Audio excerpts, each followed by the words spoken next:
ધોરણ 6 વિષય ગણિત ચેપ્ટર 14 પ્રાયોગિક ભૂમિતિ સ્વાધ્યાય 14.1 દાખલા નંબર 1 3.2 સેમી ત્રિજ્યાવાળું વર્તુળ દોરો.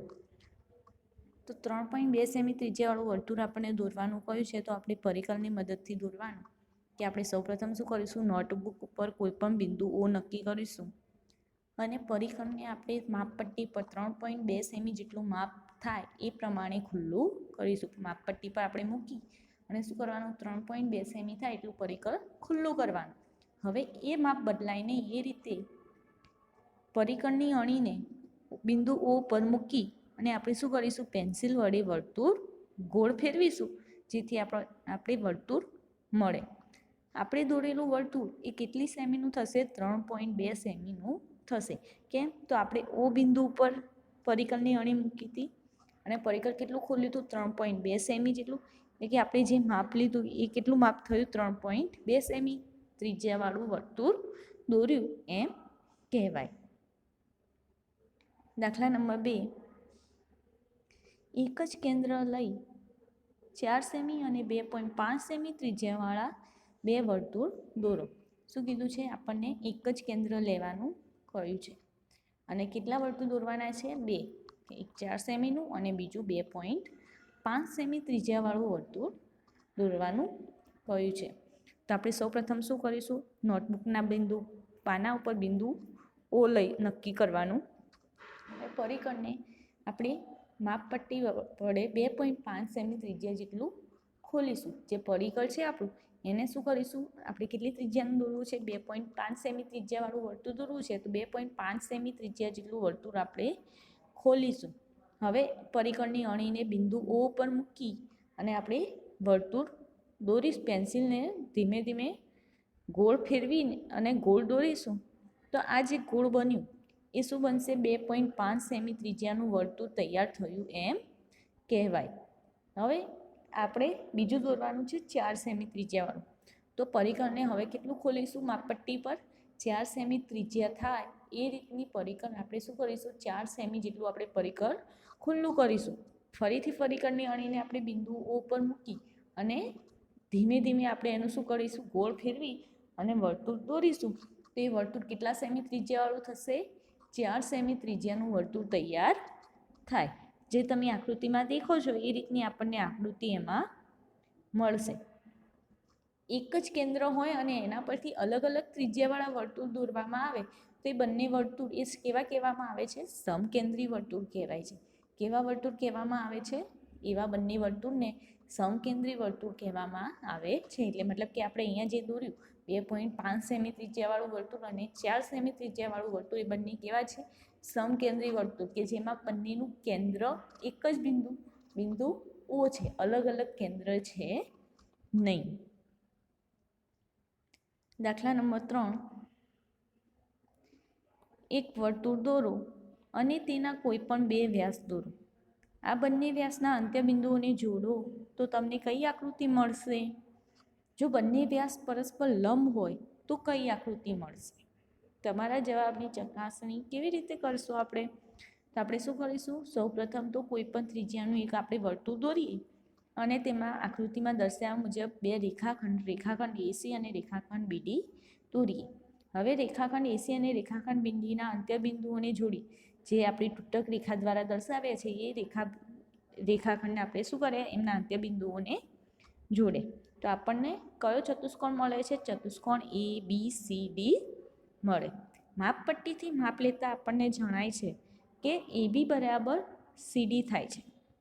આપણે માપપટ્ટીથી હવે એમના માપ માપીએ તો રેખાખંડ AB અને રેખાખંડ CDના માપ કેવા આવે છે, સમાન. એટલે કે AB અને CDનું માપ કેવું હોય છે, સમાન. એ જ રીતે AD અને BCનું માપ પણ કેવા થાય છે, સરખા. અને જો આપણે કોણ માપકથી એમના માપ માપીએ, મતલબ કે કોણ માપક કે જે ખૂણો માપવાનું સાધન છે એના વડે માપ માપીએ તો આપણને દરેક ખૂણો એ કેટલા અંશનો મળે છે, 90 અંશનો હોય. દરેક ખૂણાનું માપ આપણને કેટલા અંશ મળશે, 90 અંશ મળે છે. એટલે કે ખૂણો A, ખૂણો B, ખૂણો C બરાબર ખૂણો D બધાના માપ સરખા છે, એટલે બરાબર કેટલા છે, 90 અંશ. હવે જેમના સામસામેની બાજુના માપ સરખા હોય અને દરેક ખૂણાનું માપ 90 અંશ હોય તો એવા ચતુષ્કોણને શું કહેવામાં આવે છે? તો એવા ચતુષ્કોણને લંબચોરસ કહેવામાં આવે છે. એટલે કે આપણને કોઈ પણ ત્રિજ્યાનું વર્તુળ દોરી આપણે આ રીતના બે રેખાખંડ દોરીએ તો આપણને કયો ચતુષ્કોણ મળે છે? લંબચોરસ મળે છે. હવે કીધું છે કે બંને વ્યાસ પરસ્પર લંબ હોય ત્યારે કયો ચતુષ્કોણ મળશે? બંને વ્યાસ પરસ્પર લંબ હોય એ રીતે આપણે વર્તુળમાં દોરીએ કે કોઈ પણ ત્રિજ્યાનું આપણે વર્તુળ લઈએ એમાં પરસ્પર લંબ એટલે કે એકબીજાને છેદતા હોય એ 90 અંશે છેદતા હોય એ રીતે રેખાખંડ દોરી તો રેખાખંડ એસી અને રેખાખંડ બીડી આપણે આકૃતિમાં દર્શાવ્યા પ્રમાણે દોરીએ અને હવે તેમના અંત્યબિંદુઓને જોડીએ તો આપણે ચતુષ્કોણ દોર્યું. તો હવે આપણે માપ માપીએ તો ચારે બાજુના માપ સમાન થાય છે. એટલે કે રેખાખંડ એબી, રેખાખંડ બીસી, રેખાખંડ સીડી અને રેખાખંડ ડી આ ચારેના માપ સમાન છે. એટલે કે એબી બરાબર બીસી બરાબર સીડી બરાબર ડી. તથા આપણે કોણ માપકથી જો એમના ખૂણાના માપ માપીએ તો એ પણ કેવા આવે છે? 90 અંશ. એટલે કે ખૂણો એ બરાબર ખૂણો બી બરાબર ખૂણો સી બરાબર ખૂણો ડી બરાબર 90. હવે એવો ચતુષ્કોણ કે જેમાં ચારે બાજુના માપ સરખા હોય અને દરેક ખૂણાનું માપ 90 અંશ હોય તો એવા ચતુષ્કોણને શું કહેવામાં આવે છે? તો એવા ચતુષ્કોણને ચોરસ કહેવામાં આવે છે.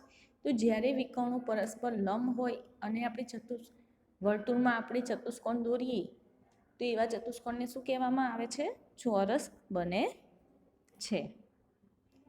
દાખલા નંબર 4 કોઈ પણ એક વર્તુળ દોરો અને 3 બિંદુઓ એ, બી અને સી એવી રીતે દર્શાવો કે જેથી એ પર વર્તુળ હોય, બી વર્તુળના અંદરના ભાગમાં હોય અને સી વર્તુળના બહારના ભાગમાં હોય.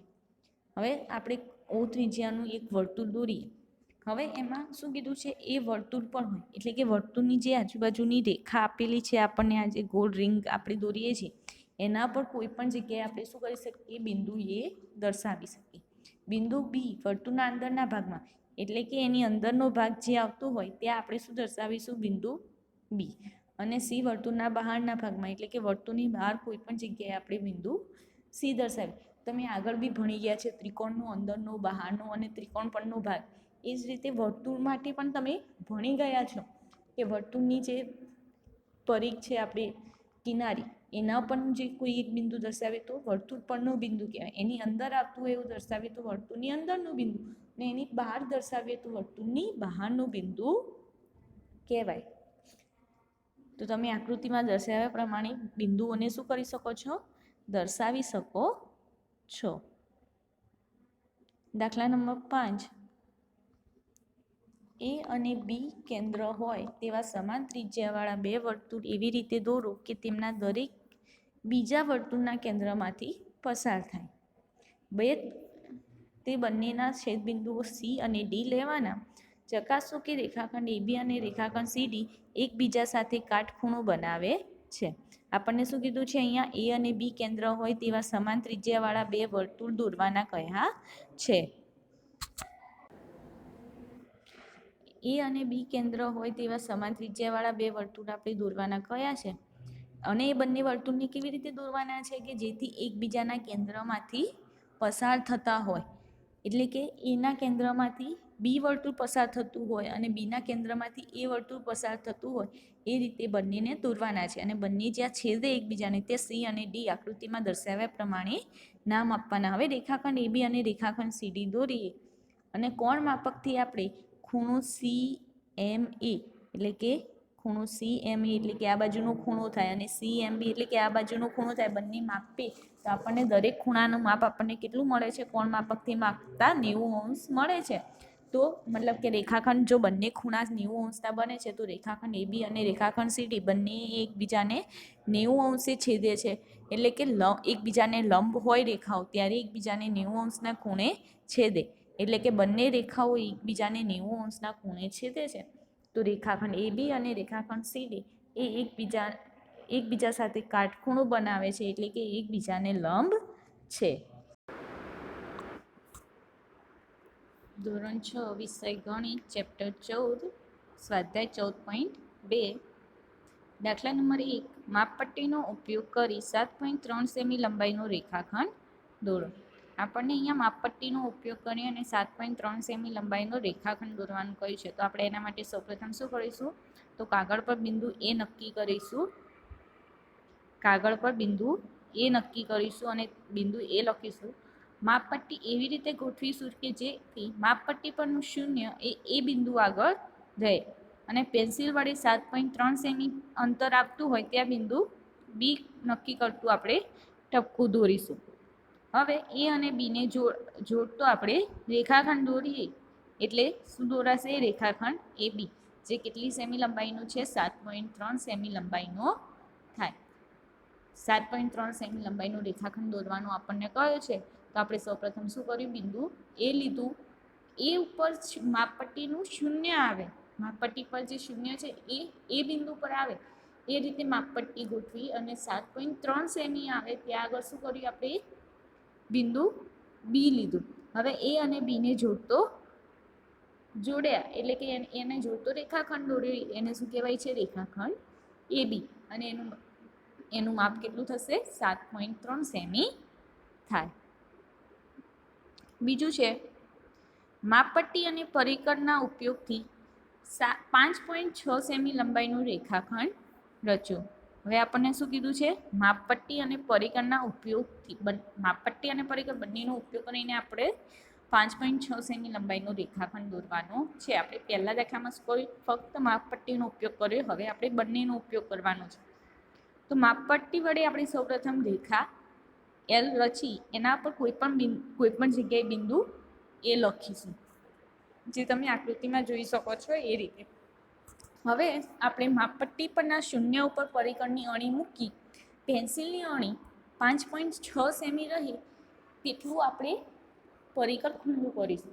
કેટલું કરીશું, 5.6 સેમી લંબાઈ જેટલું ખુલ્લું કરીશું. એના માટે શું કરીશું, પરિકરની અણીને શૂન્ય પર રાખીશું અને પેન્સિલની અણી 5.6 સેમી પર આવે એ રીતે પરિકર ખુલ્લું કરીશું. હવે પરિકરનું માપ બદલાય નહીં એ રીતે પરિકરની અણીને રેખા એલ પરના બિંદુ એ પર મૂકી, એ પરથી મૂકી અને શું કરીશું, રેખા એલ પર એક ચાપ દોરીશું. મતલબ કે પરિકરની અણી એ પર હોય તો પેન્સિલની અણીથી રેખા એલ પર એક, જે આ બી આગળ દેખાય છે એ રીતની એક ચાપ દોરીશું. ચાપ રેખા એલને જ્યાં કાપે ત્યાં બિંદુ બી આપીશું. આમ રેખાખંડ એ બી એ 5.6 સેમી લંબાઈનું રેખાખંડ છે. આપણે પરિકર કેટલું ખોલ્યું હતું, 0 થી લઈને 5.6 સેમી જેટલું, એટલે કે 5.6 સેમી જેટલું આપણે ખોલ્યું હતું. હવે એ માપ બદલાય નહીં એ રીતે જ આપણે શું કર્યું, એ પરથી રેખા એલ પર ચાપ દોરી કે જે કેટલા સુધી આવી, બી સુધી. તો એ માપ પણ કેટલું થશે, 5.6 સેમી થાય.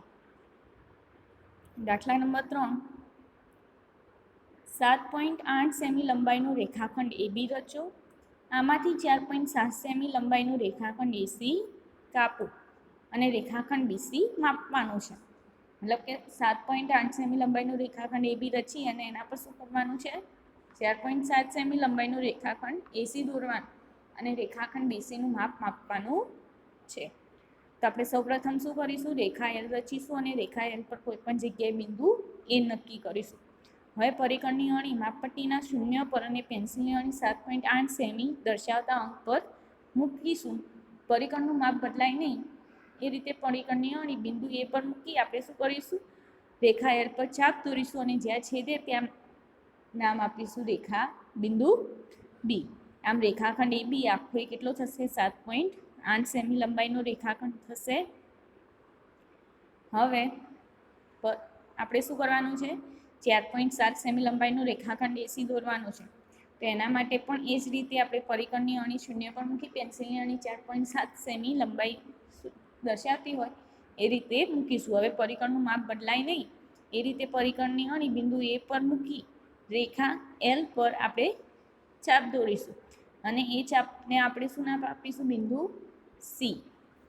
રેખાખંડ એ બી પર આપણે ચાપ દોરીએ એટલે શું નામ આપીશું, બિંદુ સી, જે તમે આકૃતિમાં દેખી શકો છો એ રીતે. આમ રેખાખંડ એસીનું માપ કેટલું થશે, 4.7 સેમી લંબાઈનું થશે. હવે આપણે ફૂટપટ્ટી વડે બી થી સી સુધીનું માપ, એટલે આ વચ્ચેનું માપ માપીએ કે શૂન્ય ઉપર સી અથવા તો બી સીનું માપ રાખી અને બી ક્યાં સુધી જાય છે એ માપ આપી તો આપણને કેટલું મળે છે? 3.1 સેમી લંબાઈનું મળે છે. દાખલા નંબર 4, 3.9 સેમી લંબાઈનો રેખાખંડ AB આપેલો છે. રેખાખંડ PQ એવો રચો કે જેની લંબાઈ રેખાખંડ ABની લંબાઈ કરતાં 2 ગણી હોય.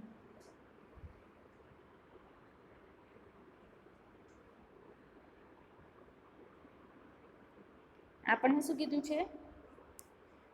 રેખાખંડ PQ આપેલો છે. રેખાખંડ AB 3.9 સેમી લંબાઈનો છે.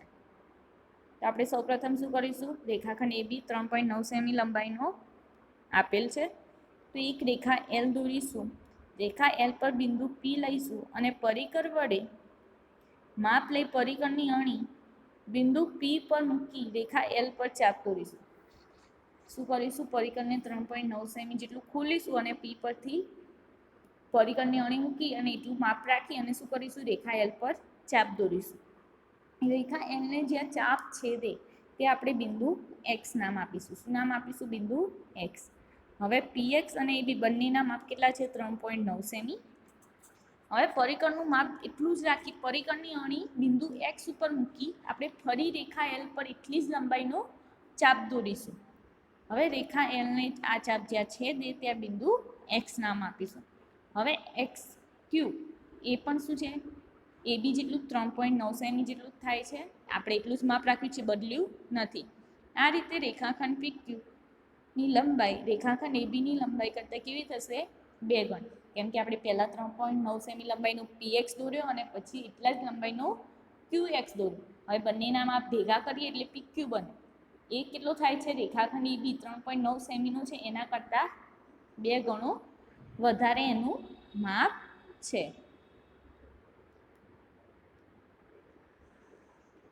દાખલા નંબર 5, 7.3 સેમી લંબાઈનો રેખાખંડ AB અને 3.4 સેમી લંબાઈનો રેખાખંડ CD આપેલો છે.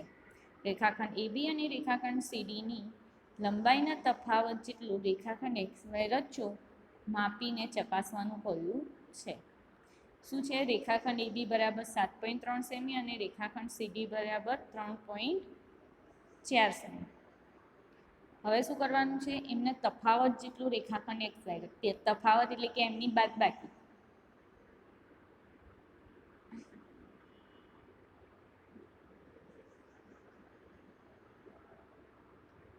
તો સૌપ્રથમ શું કરીશું? રેખાખંડ AB બરાબર 7.3 સેમી આપેલા છે. હવે રેખા L દોરી તેના પર બિંદુ X લઈશું. પરિકરની અણી X ઉપર મૂકી AB બરાબર 7.3 સેમી જેટલું અંતર લઈ રેખા L પર ચાપ દોરીશું અને બિંદુને શું નામ આપીશું? Z. હવે XZ બરાબર આખું આપણે કેટલું લીધું? AB જેટલું એટલે કે 7.3 સેમી જેટલું થશે. હવે શું કરીશું? પરિકરની અણી Z ઉપર મૂકીશું આપણે અને CD જેટલું એટલે કે 3.4 સેમી જેટલું અંતર લઈ રેખા L પરથી ડાબી બાજુ આપણે ચાપ મારીશું અને એ છેદ બિંદુને આપણે શું નામ આપીશું? Y. હવે ZY બરાબર CD બરાબર 3.4 સેમી થાય તો XY એ શું થશે? 7.3 માંથી 3.4 બાદ કરો એટલું એનું માપ થશે. બરાબર. તો એ માપ XY નું માપ એટલે કે XY આપણે જે દોર્યું એ શું બતાવશે?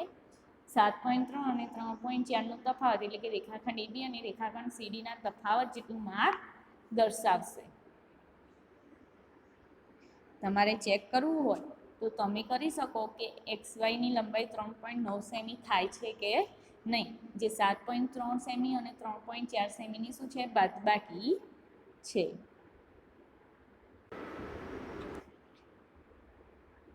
આમ તમે સ્વાધ્યાય 14.2માં માપપટ્ટી વડે અને પરિકરના ઉપયોગથી કોઈ રેખાખંડનું માપ આપેલું છે તો આપણે એને કેવી રીતે દોરી શકીએ અથવા તો અન્ય કોઈ રેખાખંડ જેટલી લંબાઈનું રેખાખંડ દોરવું અથવા તો એનાથી બમણી લંબાઈનું રેખાખંડ દોરવું કે બે રેખાખંડની તફાવત જેટલો રેખાખંડ દોરતા આપણે શીખ્યા. જેમ કે માપપટ્ટીનો ઉપયોગથી કીધું છે તો આપણે શું કરીએ? શૂન્ય ઉપર એક કોઈ બિંદુ લઈ અને શું કર્યું? ત્યાં આગળ શૂન્ય મૂકી અને એટલી જે લંબાઈનું માપ આપેલું છે એટલી લંબાઈ પર બિંદુ અન્ય બિંદુ મૂકી અને પછી આપણે એ બંનેને જોડતો રેખાખંડ દોરો. એ માપપટ્ટી વડે થાય. માપપટ્ટી અને પરિકર વડે છે તો પરિકરની અણીને શૂન્ય પર મૂકી આપેલ માપ જેટલું શું કર્યું છે, પરિકર ખુલ્લું કરીએ છીએ અને એ એટલું જ માપ રાખી આપણે રેખા એલ પર કોઈ બિંદુ લઈ અને એ બિંદુ પર પરિકરની અણી મૂકી રેખા એલ પર ચાપ દોરીએ છીએ. તો એ ચાપ જેટલું જ્યાં છે તે રેખા એલને ત્યાં આગળ બિંદુનું નામ આપીએ અને એ બિંદુથી લઈને આપણે જે પરિકરની અણી મૂકી છે એ બિંદુ સુધીનું માપ એ શું બતાવે છે, આપેલ રેખાખંડની લંબાઈ બતાવે છે.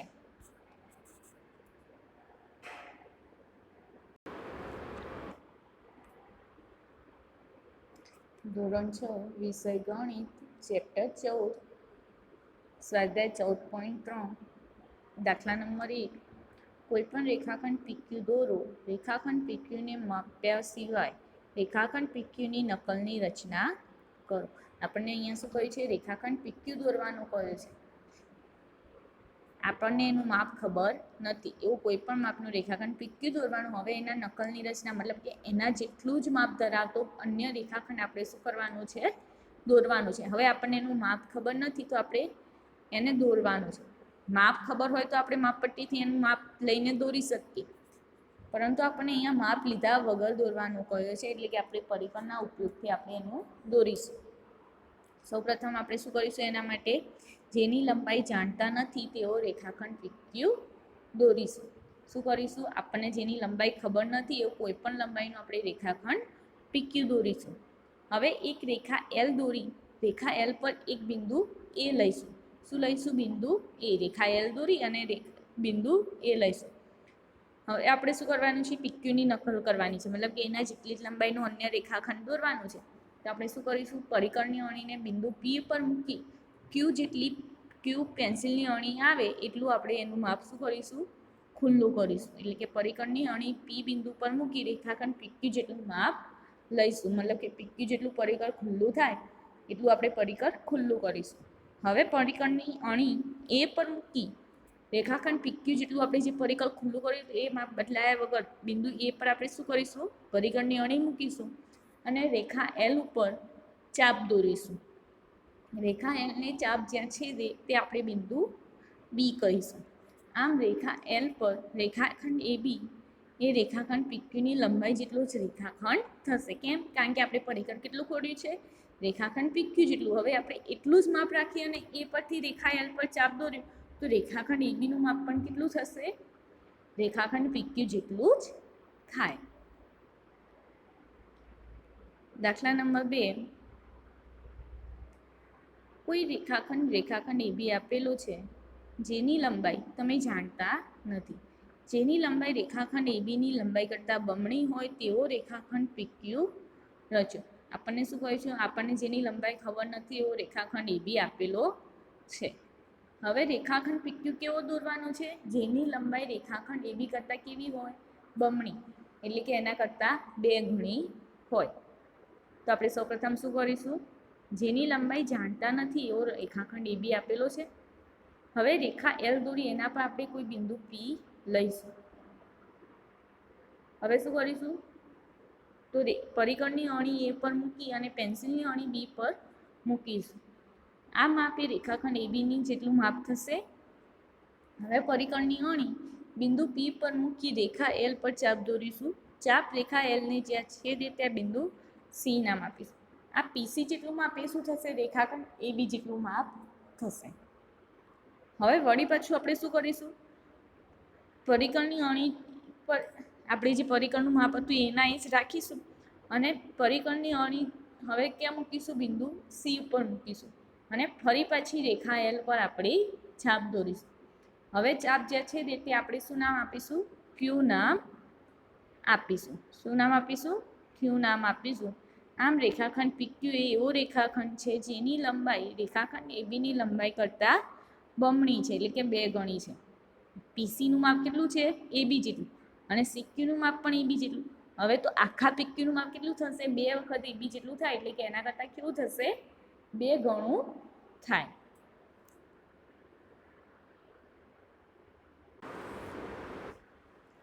શું કર્યું આપણે આમાં, તો સૌપ્રથમ રેખાખંડ AB લીધો જેનું આપણને માપ ખબર નહોતી. હવે આપણે રેખા એલ દોરી અને એના પર શું કર્યું, બિંદુ પી લીધું. હવે પરિકરને એ બી જેટલું આપણે શું કર્યું, ખુલ્લું કર્યું. હવે એટલું જ માપ રાખી પી બિંદુથી રેખા એલ પર ચાપ દોરી. ચાપ જ્યાં છેદે તે આપણે શું નામ આપ્યું, સી નામ આપ્યું. હવે સી નામ બિંદુ જે આપ્યું છે ત્યાં પરથી આપણે એટલું પરિકરનું એ જ માપ રાખી અને બીજો ચાપ દોર્યો રેખા એલ ઉપર, અને હવે એને શું નામ આપ્યું, ક્યુ નામ આપ્યું. તો એક રેખાખંડ પીક્યુ જે આખું બન્યું એનું માપ કેટલું થાય છે, રેખાખંડ એબીના માપ કરતાં બમણું, એટલે કે એના કરતાં 2 ગણું થાય છે. સ્વાધ્યાય 14.4 દાખલા નંબર 1, કોઈ પણ રેખાખંડ એબી દોરો, તેના પર કોઈ બિંદુ એમ મૂકો. એમમાંથી રેખાખંડ એબીની લંબની રચના કરો. આપણને શું કરવાનું કીધું છે, માપપટ્ટી અને પરિકરનો ઉપયોગ કરવાનો કહ્યો છે. હવે આપણને કોઈ પણને લંબ દોરવું હોય એટલે કે બંનેને જ્યાં છેદે ત્યાં કેટલા અંશનો ખૂણો થતો હોવો જોઈએ, 90 અંશનો ખૂણો બનતો હોય એ રીતે જો આપણે દોરીએ બંને રેખાખંડને એકબીજા સાથે જ્યાં છેદે ત્યાં આગળ, તો એ શું થાય, એકબીજાના લંબ થાય. આપણને અહીંયા શું કીધું છે, રેખાખંડ એબી દોરો અને એના પર બિંદુ એમ લો. તો આપણે શું કરીશું, સૌપ્રથમ કોઈ રેખાખંડ એબી રચીશું અને એના પર બિંદુ એમ લઈશું. પરિકર વડે અનુકૂળ ત્રિજ્યા લઈ એમને કેન્દ્ર લઈ તેના ઉપર ચાપ દોરીશું. આપણે શું કરીશું, આપણને મનગમતું જેટલું પરિકર ખુલ્લું કરીશું અને એમને કેન્દ્ર લઈ આપણે શું કરીશું, રેખાખંડ એબીને છેદતી હોય એ રીતે ચાપ દોરીશું. રેખાખંડ એબીને જ્યાં છેદે ત્યાં આગળ આપણે સીડી નામ આપીશું, જેમ કે તમે આકૃતિમાં જોઈ શકો છો. શું કર્યું છે આપણે, રેખાખંડ એબી દોર્યો સૌપ્રથમ, એના પર બિંદુ એમ દોર્યું. હવે પરિકરને બિંદુ એમ પર અણી પર મૂકી ને શું કર્યું, રેખાખંડ આ રીતનો ચાપ દોર્યો, જ્યાં છેદે ત્યાં સી અને ડી નામ આપ્યા. હવે પરિકર વડે સીએમ કરતાં વધુ ત્રિજ્યા લઈ સીને કેન્દ્ર ગણી રેખાખંડ એબીના ઉપરના ભાગમાં એક ચાપ દોરીશું. હવે શું કર્યું આપણે, તો સીએમ કરતાં વધુ એટલે કે આ જે સીએમનું માપ છે એના કરતાં પરિકરને કેવું ખોલ્યું, વધુ, અને સીને કેન્દ્ર લઈ મતલબ કે સી ઉપર પરિકરની અણી મૂકી અને આપણે શું કરી, એક ચાપ દોરી. હવે પરિકર વડે એટલું જ માપ રાખવાનું, જેટલું સી પરથી આપણે ચાપ લેવા દોરી છે એટલું જ માપ રાખી. હવે ડીને કેન્દ્ર લીધું, ડીને જ્યાં છેદતું હોય ત્યાં આગળથી આપણે ચાપ દોરી. બંને ચાપ જ્યાં આગળ છેદતી હોય, બંને ચાપ જ્યાં આગળ છેદતી હોય ત્યાં આગળ આપણે શું નામ આપીશું, બિંદુ પી નામ આપીશું. અને બિંદુ પી અને એમને જોડીએ આપણને શું મળે છે, રેખાખંડ પીએમ. એ રેખાખંડ એબી પર લંબ છે, એટલે કે રેખાખંડ પીએમ અને રેખાખંડ એબી એકબીજાને 90 અંશના ખૂણે છેદે છે.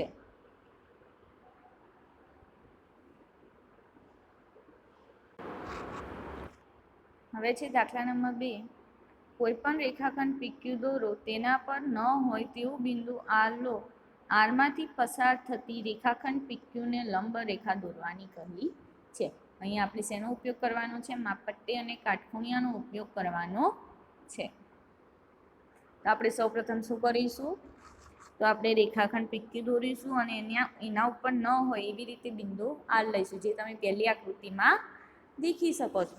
તમે શું કરી શકો છો, પહેલી આકૃતિમાં દેખો છો એ રીતે આપણે શું કરીશું, બિંદુ આર લઈશું. હવે રેખાખંડ પીક્યુ પર કાટખૂણિયું એવી રીતે ગોઠવીશું જેથી કાટખૂણાની એક ધાર બિંદુ આરને અટકે. જેમ કે તમે ઉપર બીજી આકૃતિમાં દેખી શકો છો એ રીતે આપણે કાટખૂણિયાની એક ધાર શું કરે, બિંદુ આરને અટકે એ રીતે આપણે એને ગોઠવીશું. માપપટ્ટી કાટખૂણાની સામેની ધારને અટકી રહે એ રીતે આકૃતિમાં દર્શાવ્યા મુજબ જ આપણે ગોઠવીએ. હવે માપપટ્ટી બરાબર દબાવી રાખી બિંદુ આર કાટખૂણિયાની ધારને બરાબર અટકે તે માટે જરૂરી કાટખૂણિયું સરકાવીશું. આપણે પેન્સિલ વડે બિંદુ આરથી રેખાખંડ પીક્યુ સુધી રેખાખંડ દોરીએ. આપણે બિંદુ આરથી લઈને આપણે રેખાખંડ પીક્યુ સુધી આપણે રેખાખંડ દોરીએ, જે રેખાખંડ પીક્યુને શું થાય, એમ બિંદુમાં છેદે. તો રેખાખંડ આર એમ અને રેખાખંડ પીક્યુ એ શું થશે, એકબીજાને લંબ થશે. આપણે કાટખૂણિયાનો ઉપયોગ કરીએ છીએ. હવે કાટખૂણિયું એટલે કે 90 અંશનો ખૂણો રચતું હોય, જેનો એક ખૂણો કેવો હોય, 90 અંશ વાળું હોય, એને કાટખૂણિયું કહેવાય. તો એને શું કરીશું, બિંદુ આર ત્યાં 90° ખૂણો બનતો હોય, કાટખૂણો હોય એ બાજુ રાખીશું અને માપપટ્ટીને એવી રીતે ગોઠવીશું કે જેથી શું થાય, કાટખૂણિયાને કે માપપટ્ટીની ધાર અને કાટખૂણિયાની ધાર એકબીજાને અડકતી હોય. હવે આર પરથી રેખાખંડ PQ પર છેદે એ રીતે રેખા દોરીશું. જ્યાં છેદે ત્યાં શું નામ આપીશું, એમ. તો રેખાખંડ RM અને રેખાખંડ PQ એકબીજાને કેવા થશે, લંબ. એટલે કે બંને જ્યાં છેદતા હોય ત્યાં આગળ કેટલા અંશનો ખૂણો રચાશે, 90° ખૂણો રચાશે. દાખલા નંબર 3, રેખા L દોરો અને તેના પર બિંદુ X લો. X માંથી L ને લંબ રેખાખંડ XY દોરો. હવે રેખાખંડ XY ને Y આગળ લંબ રેખા રચો. માપપટ્ટી અને પરિકરનો ઉપયોગ કરવાનો આપણને કહ્યું છે. શું કહ્યું છે? રેખા L દોરવાની છે, એના પર બિંદુ X લેવાનું. X ને લંબ રેખા, X માંથી L ને લંબ રેખાખંડ XY દોરવાનું. હવે XY આગળ, X આગળ તો આપણે લંબ રેખા દોરી. હવે Y આગળ પણ આપણે શું કરવાની છે, લંબ રેખા દોરવાની છે. અને આપણે શેનો ઉપયોગ કરવાનો છે, માપપટ્ટી અને પરિકરનો ઉપયોગ કરવાનો છે.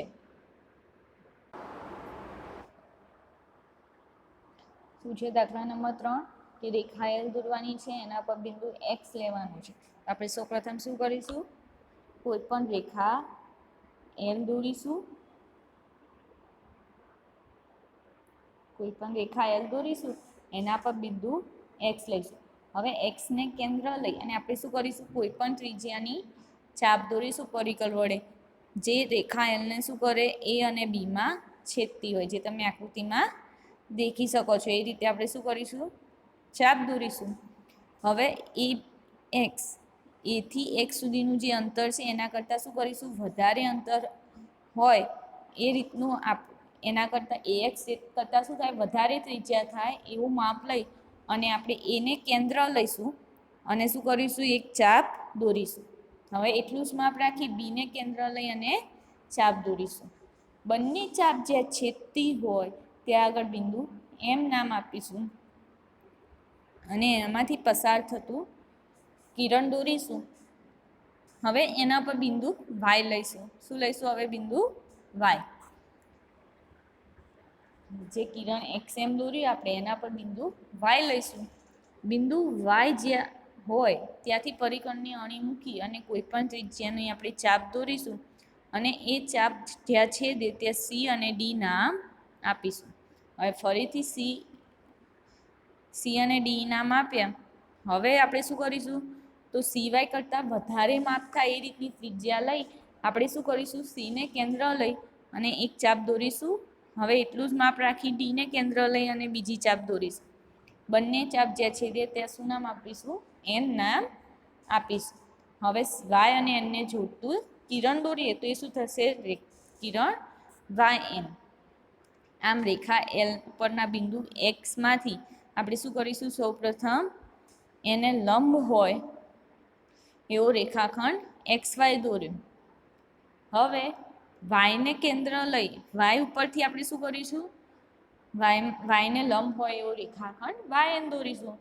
એટલે કે કોઈ પણ બિંદુ આપણને આપેલું છે અને આપણને એને લંબ દોરવાનું કહે છે, તો આપણે સૌપ્રથમ શું કરીશું, જે બિંદુ આગળ આપણે લંબ દોરવાનું છે એ બિંદુ પરથી આપણે કોઈ પણ માપની ચાપ દોરીશું. ચાપ જ્યાં રેખાખંડને છેદતી હોય એ બંને બિંદુ પરથી આપણે શું કરીશું, જેમ કે અહીંયા X ને લંબ દોરવાનું છે, X માંથી પસાર થતો, તો AX જેટલું કરતાં વધારે માપ રાખીશું. AX જેટલું નહીં પણ એના કરતાં શું રાખીશું, વધારે માપ હોય એ રીતે પરિકર ખુલ્લું કરવાનું. હવે A ને કેન્દ્ર લઈ એક ચાપ દોરીશું અને B ને કેન્દ્ર, એટલું જ માપ રાખી B ને કેન્દ્ર લઈ બીજી ચાપ દોરીશું. બંને ચાપ જ્યાં છેદતી હોય ત્યાં આગળ આપણે શું લખીશું, બિંદુ M લખીશું અને એમાંથી પસાર થતો રેખાખંડ XY દોરીશું. હવે એ જ રીતે Y ને કેન્દ્ર લઈ અને ફરીથી આપણે એ જ વસ્તુ કરવાની કે Y ને કેન્દ્ર લઈ મનગમતી ત્રિજ્યાની ચાપ દોરવાની. જ્યાં છેદે ત્યાં આગળ C અને D નામ આપ્યા. હવે CY કરતાં વધારે માપ રાખી અને પરિકરને ખુલ્લું કરીશું. C ને કેન્દ્ર લઈ એક ચાપ દોરીશું અને એટલું જ માપ રાખી D ને કેન્દ્ર લઈ ચાપ દોરીશું. બંને જ્યાં છેદે ત્યાં શું નામ આપીશું, N. તો રેખાખંડ Y ને શું થશે, રેખાખંડ XY ને Y આગળ લંબ રેખા થશે. અહીંયા આપણે જે સ્ટેપ કર્યા એ સ્ટેપ લખેલા છે. ફરી એક વખત દેખીએ કે આપણે સૌપ્રથમ શું કર્યું હતું, રેખા એલ દોરી અને એના પર બિંદુ એક્સ મૂક્યું. અનુકૂળ ત્રિજ્યા અને એક્સને કેન્દ્ર લઈ આપણે એલ ઉપર બે ચાપ દોરી, જે રેખા એલને શું એ અને બી આગળ છેદે. હવે પરિકર વડે એને કેન્દ્ર લઈ એક્સ કરતાં વધારે ત્રિજ્યા થાય લઈ રેખા એલની ઉપરના ભાગમાં એક ચાપ દોરી. હવે પરિકર વડે બીને કેન્દ્ર લઈ તેટલું જ માપ રાખી, આપણે જેટલું એ પરથી માપ રાખીને ચાપ દોરી એટલું જ માપ શું રાખવાનું, બી પરથી માપ ચાપ દોરતા રાખવાનું અને ચાપ દોરવાની. બંને ચાપ જ્યાં છેદતી હોય ત્યાં આગળ બિંદુ એમ આપ્યું. રેખાખંડ એક્સ એમ દોર્યું અને એને લંબાવ્યું, જે શું છે રેખાખંડ એક્સ એમ એ રેખાખંડ એલને લંબ છે. હવે આપણે શું કર્યું, રેખાખંડ એક્સ એમ ઉપર બિંદુ વાય લીધું, એટલે કે રેખાખંડ એક્સ વાય પર એલને લંબ થશે. હવે ત્રિજ્યા અનુકૂળ ત્રિજ્યા લઈ આપણે શું કર્યું, વાયને કેન્દ્ર લઈ રેખા એક્સ વાય પર ચાપ દોરી.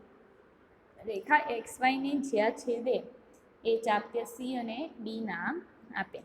હવે પરિકર વડે સીને કેન્દ્ર લઈ આપણે શું કર્યું, કિરણ રેખાખંડ સિવાય કરતાં વધારે ત્રિજ્યા થાય એ રીતનું માપ લઈ એક ચાપ દોરી સીને કેન્દ્ર. હવે એટલું જ માપ રાખી આપણે શું કરીશું, ડીને કેન્દ્ર લઈ એટલી જ લંબાઈની ચાપ દોરીશું. બંને ચાપ જ્યાં છેદતી હોય ત્યાં આગળ શું નામ આપીશું, બિંદુ એમ. શું નામ આપીશું, બિંદુ એમ નામ આપીશું.